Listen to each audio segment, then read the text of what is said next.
Hi, this is Brenda, and today I'm going to talk about controlling what we think and is it really necessary? I recently had a post on controlling what others do, and I thought about turning the tables as I was confronted with a couple people talking to me about eating disorders, bulimia specifically, several times in a row in the last couple days. And I figured, how best can we help someone in this situation? And so it got me to thinking, where does this type of thinking come from and this emotion come from? And at the deepest level, I believe it comes from an emotion of guilt and shame. Guilt for what one has done in contrast from what they think they should have done.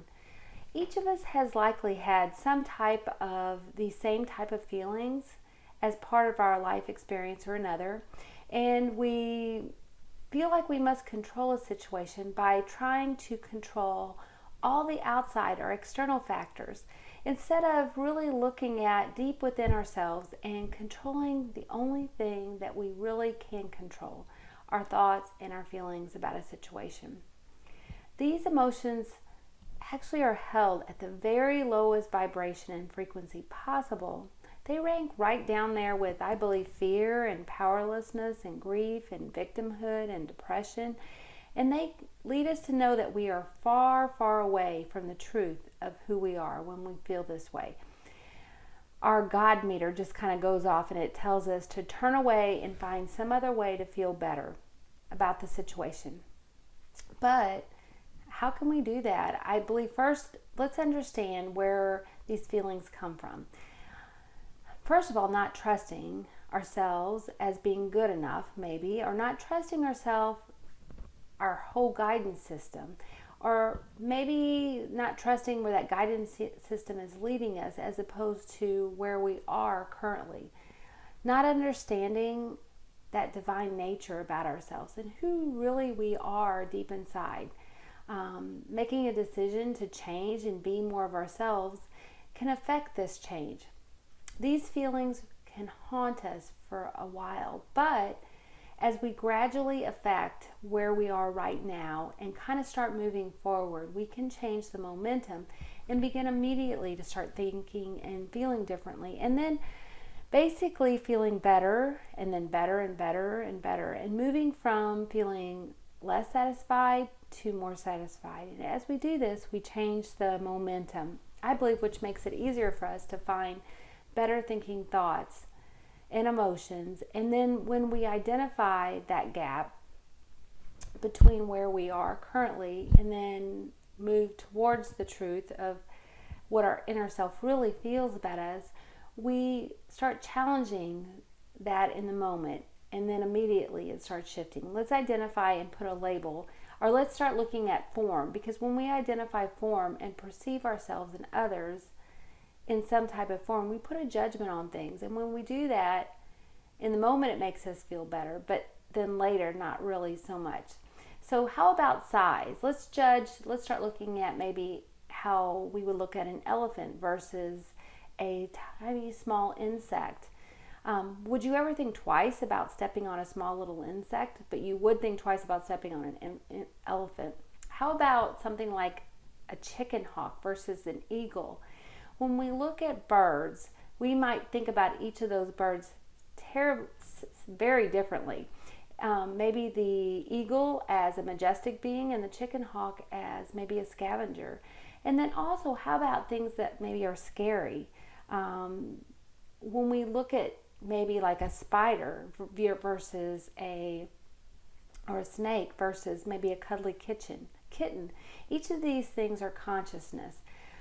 So basically, as we talk about this, we're looking at everything being consciousness. The cells in our body are consciousness. And when we make a judgment about anything, including ourselves, we interpret that and automatically start turning away from like the truth of who we are.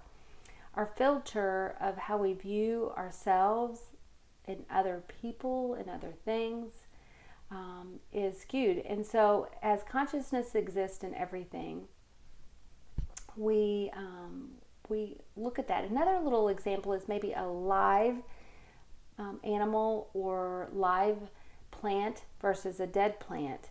And so as consciousness exists in both of those, there is liveness in consciousness with it flowing, and then there is the consciousness whenever something is dead is just kind of flowing back into the wholeness of the all, kind of like the earth. So when a dead leaf dies, it flows back into the consciousness of the earth.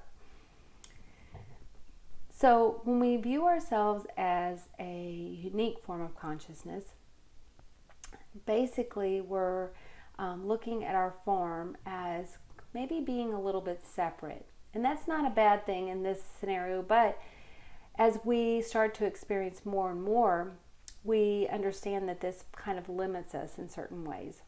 It's only a perception. So perception of being separate, our view of perfection is just basically skewed, is what I'm trying to say.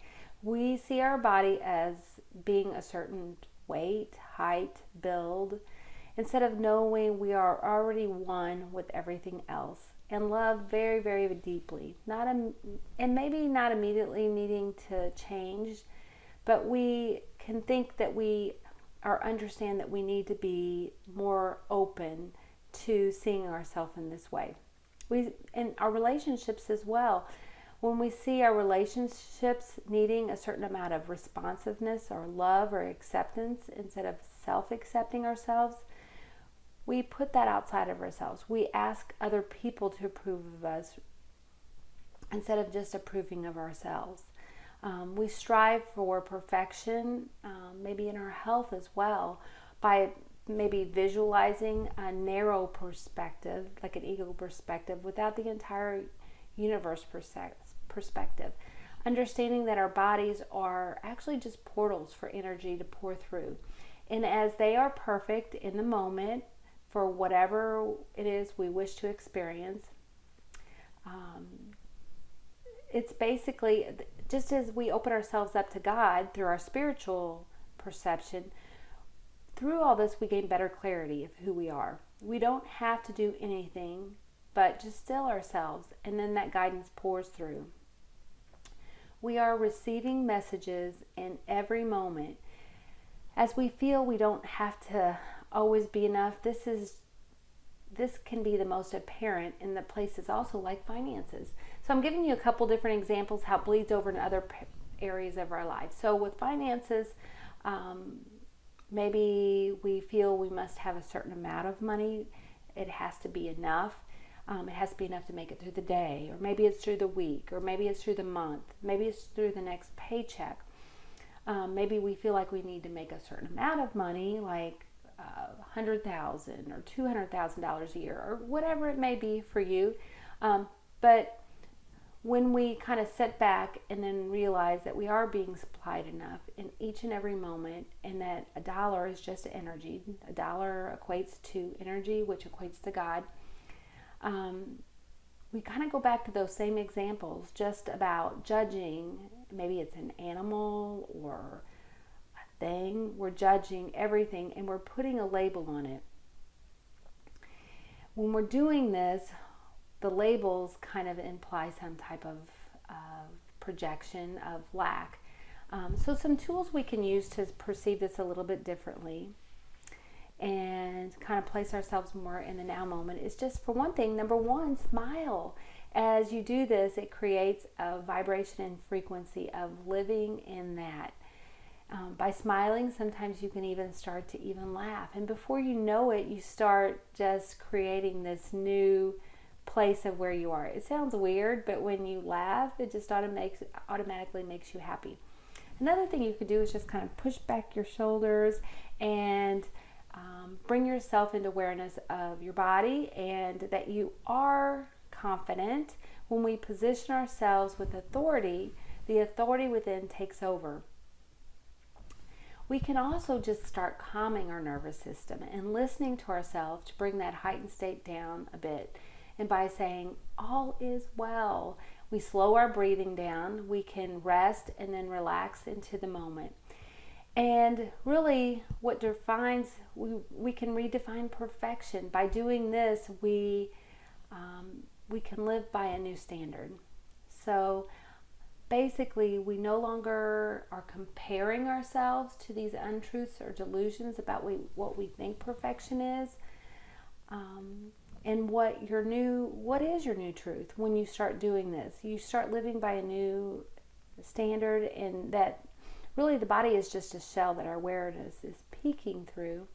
And we can readjust this relationship with our true self and understand more about consciousness, and that we are eternal and our bodies are breathed by something much larger than our physical being.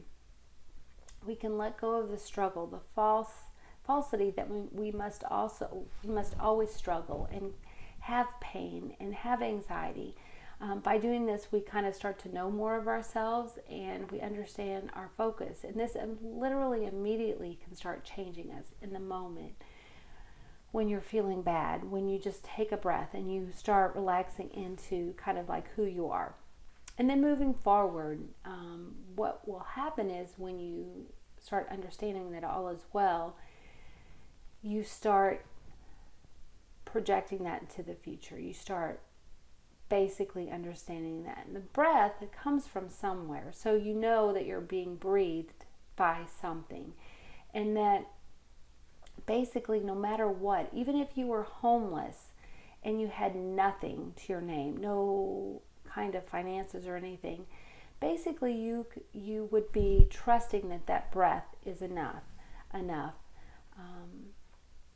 So basically, when we feel that there is a gap somewhere, all we have to do is bring our energy back into the moment, have a full realization on how we can affect ourselves and others in the most profound way.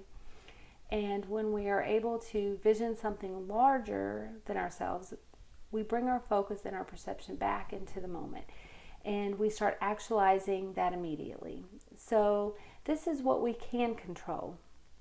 We are powerful, and our minds help to transform our world starting today and starting in this moment. Want to know more? Click in the description to get my 5-step guide for the purpose-driven influencer to vision, embody, and manifest their heart's strongest desires.